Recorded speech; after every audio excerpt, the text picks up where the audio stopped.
Hello, good morning. বলেছিলাম যে আমি আমার নেক্সট ভ্লগ দেব 31st ডিসেম্বরে, কিন্তু আমি কথা রাখিনি। কথা দিয়ে কথা না রাখা, মিথ্যে কথা বলা, এগুলো আমি শিখেছি বিগত 3 বছরে, এবং আমি প্রমাণ করতে চাই যে আমি কতটা মিথ্যে কথা বলা শিখেছি। আমি রাখিনি কথা, আমি আবারও চলে এসেছি আবোল তাবোল বকার জন্য। তো মিথ্যে কথা বলার জন্য একটা ট্যালেন্ট দরকার হয়, সেটা আমার মধ্যে আছে, সেটাই আমি দেখাতে চাই। এই যে বিগত 3 বছরে আমি শিখেছি, কারণ 3 বছর আগে আমার বিয়ে হয়েছে। এরপরে এই বিষয় নিয়ে আমি আর কোনো কথা বলতে চাই না, তাহলে বিবাদ হয়ে যাবে। ঠিক আছে, তো কালকে হ্যাপি নিউ ইয়ার ভালোভাবে কাটানোর পরে আজকে 2nd জানুয়ারি কাটানোর জন্য চলে এসেছি। এবং কিছু বলবি তুই? ও কিছু বলে না, ও শুধু আমাকে ডিস্টার্ব করে, ও এটাতেই আনন্দ পায়। ঠিক আছে, ও ওর মতো আনন্দ পাক, তাতে কি আছে, বাচ্চা মানুষ আনন্দ পেতেই পারে। তো যাই হোক, ও গুড মর্নিং বলবে না, ও হ্যাপি নিউ ইয়ারও বলবে না, কিন্তু ও বলেছে, এটা বুঝে নিতে হবে। তো এখন আমি কিছু দেখাচ্ছি, সবাইকে দেখাচ্ছি, মানে আমি গাইজদেরকে দেখাচ্ছি, যারা গাইজ তারাই দেখবে। ঠিক আছে, এই দেখুন, এটা হচ্ছে একটা ব্যাগ, ব্যাগের মধ্যে জামা কাপড় এগুলো সব ছড়িয়ে ছিটিয়ে রয়েছে। এই ব্যাগটাকে এখন আমাকে গোছাতে হবে। এবার আপনারা নিশ্চয়ই ভাবছেন যে এই ব্যাগটা কেন এইভাবে ছড়িয়ে ছিটিয়ে আছে, ব্যাগ কেন গোছাবো, ঘরের মধ্যে থাকছি, জামা কাপড় আমি ব্যাগের মধ্যে কেন রাখবো? কারণ আমি এখন এসেছি বাবার বাড়িতে। ঠিক আছে, আমি বাবার বাড়িতে আছি, হয়তো আবার চলে যাব শ্বশুর বাড়িতে, বরের বাড়িতে। তো কি বলবো, বলার কি আছে, বলার অনেক কিছু আছে। যেমন মেয়েদের নাকি নিজস্ব কোনো বাড়ি হয় না, না তার বাবার বাড়ি নিজের হয়, না তার বরের বাড়ি বা শ্বশুর বাড়ি নিজের হয়, তাদের নিজস্ব কোনো বাড়ি হয় না।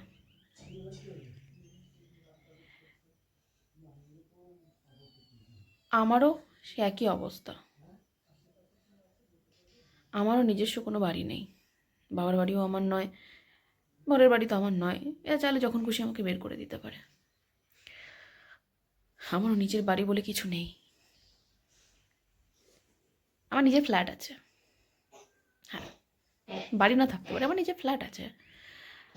তো আমার কিচ্ছু আসে যায় না, কে কী বললো না বললো, বাবার বাড়িও লাগবে না, বরের বাড়িও লাগবে না, আমার নিজস্ব ফ্ল্যাট আছে, আমি কেন ভাবতে যাব?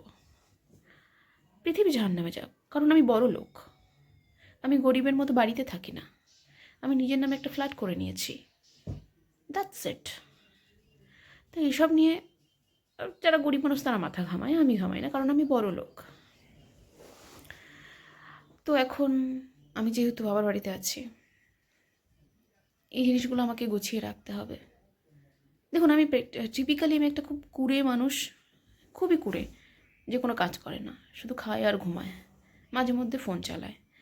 তো আমার কুড়েমি চরম সীমায় পৌঁছে গেছে। ইভেন এই যে ছেলেটাকে দেখছেন, ঠিক আছে, ওকে শুধু জন্ম দিয়েছি, আমি কিন্তু ওকে বড় করিনি, ওকে কিন্তু পাড়া প্রতিবেশী আত্মীয় স্বজনরা বড় করেছে। ইভেন ওকে যে খাওয়ানোর দায়িত্ব, ওকে কিন্তু আমি খাইয়েছি একটা জিনিস, সেটা হচ্ছে হাওয়া। ও হাওয়া খেয়ে বড় হয়েছে। আমি আমি পারি না কাজ করতে, আমি কারো দায়িত্ব নিতে পারি না। কি করব? আমার বসে বসে খাওয়া, ঘোরা, টাইম পাস করা, এটাই আমার কাজ। এর বাইরে আমি আর কোনো কিছু পারি না।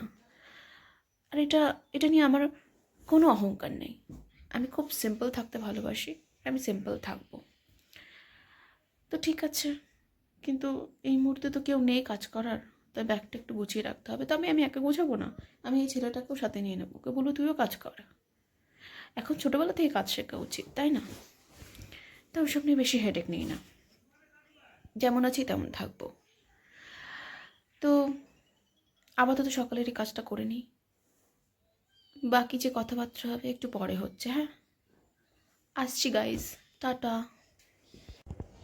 সকালবেলা কিছুক্ষণের জন্য আমি ব্যাগ গুছিয়েছিলাম, যেটা আপনাদেরকে বললাম যে গোছাতে হবে, তো ব্যাগ গোছানোর পর কি হলো, আমি প্রচণ্ড ক্লান্ত হয়ে পড়েছিলাম এবং ডিপ্রেশনে চলে গিয়েছিলাম কিছুক্ষণের জন্য।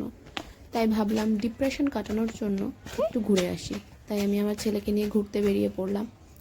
কোথায় ঘুরতে যাওয়া যায়, তো হঠাৎ করে আমার ওই রবীন্দ্রনাথ ঠাকুরের লেখা 2 বিঘা জমি কবিতাটার কথা মনে পড়লো।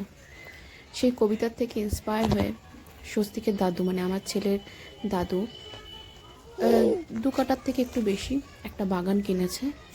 তো সেই বাগানে আমরা চলে আসলাম।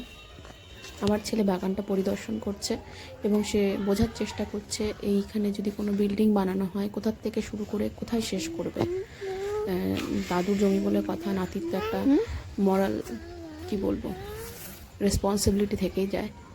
তো আমার ছেলে বাগানটা পরিদর্শন করছে। তো এখানে আমার কাকির বাড়ি আছে, তো আমি আর কাকির বাড়িতে গেলাম। আমার কাকির বাড়িতে না একটা চিড়িয়াখানা আছে। চিড়িয়াখানায় বাঘ, হাতি, ঘোড়া, সিংহ, শিয়াল সব কিছু পাবেন, কিন্তু প্রাইভেসির কারণে আমি সেগুলো দেখাতে পারলাম না। এই পাখিগুলোই দেখাচ্ছি। কয়েক রকমের পাখি আছে। এরা আবার আমাকে দেখে লজ্জা পাচ্ছিল, আমি জানি না কেন। আমি তো ওদের কি বলবো, আমি ওদেরকে সাথে এমন কিছু বলিও নি, তবু ওরা লজ্জা পাচ্ছিল কি জানি। তো যাই হোক, চিড়িয়াখানাতে পাখি দেখে আমরা বাড়িতে চলে আসলাম। বাড়িতে আসার পর দেখি দুপুরে রান্না করেছিল এই অমলেট দিয়ে ঝোল আর বেগুন ভাজা। এটা আমার পোষা জিনটা করে রেখেছিল।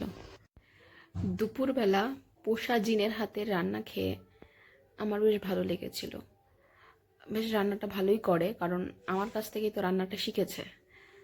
তো রান্না ভালোই করেছিল মোটামুটি, তবুও ওকে আরেকটু ইমপ্রুভ করতে হবে। আমার মতো এখনও সেরকম করে উঠতে পারিনি, কারণ আমি ইন্ডিয়ার বেস্ট শেফ।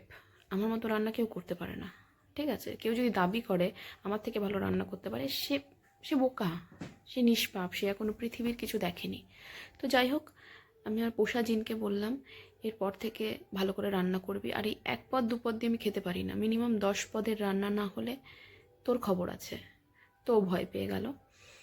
যাই হোক, ওই যা রান্না করেছিল ওটাই খেয়ে আমি দুপুরবেলা আমি আর ছেলে মিলে একটু ঘুমোলাম, কারণ ঘুমটা ম্যান্ডেটারি।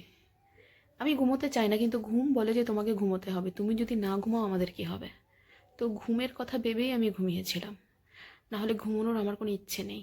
এইভাবে আমি কারোর উপরে তো আর অন্যায় অত্যাচার করতে পারি না। তাই ঘুমের উপরই আমি মায়া মমতা দেখিয়ে ঘুমিয়েছিলাম। তো যাই হোক, ঘুম থেকে উঠে আসার পরে এখন সন্ধে হয়ে গেছে। তো সন্ধেবেলা আমি ঠিক কীভাবে কঠোর পরিশ্রম করি সেটাই দেখাবো। Hello guys, good evening. আমি আবারও চলে আসলাম আমার এই সন্ধ্যের রুটিন নিয়ে। যেহেতু সারাদিন আমি কোনো রকমের কাজ করিনি এবং কোনো রকমের কাজ না করার জন্য আমি প্রচণ্ড ক্লান্ত হয়ে পড়েছি, তাই সন্ধেবেলায় আমার একটু রিফ্রেশমেন্টের দরকার। তাই আমি গরম গরম 1 কাপ রাম, এই যে দেখুন, গরম গরম 1 কাপ রাম।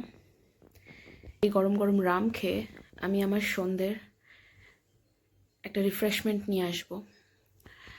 তো যাই হোক, আজকে সারাদিন আমার মোটামুটি এইভাবেই কেটেছে, কোনো রকম কাজ না করে। ভালোই ভেবেছিলাম সন্ধ্যাবেলা একটু ঘুরতে বেরোবো, কিন্তু প্রচণ্ড ল্যাদ লাগছে। মানে আমি তো এমনিতেই কুড়ে, এবার কুড়ে মানুষের যদি ল্যাদ লাগে কেমন হতে পারে ভাবুন তো। তাই আমি আর কোথাও বেরোলাম না। তাই ভাবলাম সন্ধ্যেটা আমি ঘরে বসেই কাটিয়ে দিই। ইনস্টাগ্রাম, ফেসবুক এগুলো তো রয়েছে, এদেরকে তো আমি ইগনোর করতে পারবো না। তো যাই হোক, নতুন বছরের 2য় দিন আমি কিভাবে নষ্ট করলাম সেটা আপনাদের সামনে প্রেজেন্ট করতে পেরে আমি খুব গর্ববোধ করছি। এবং আগামী 363 দিন আমি কি করে নষ্ট করি সেটাও আপনারা দেখবেন এবং শিখবেন, উৎসাহ নেবেন। তো যাই হোক, এরকম কথা তো আপনাদের সাথে হতেই থাকবে। আজকের মতো আসি, গুড নাইট, ভালো থাকবেন।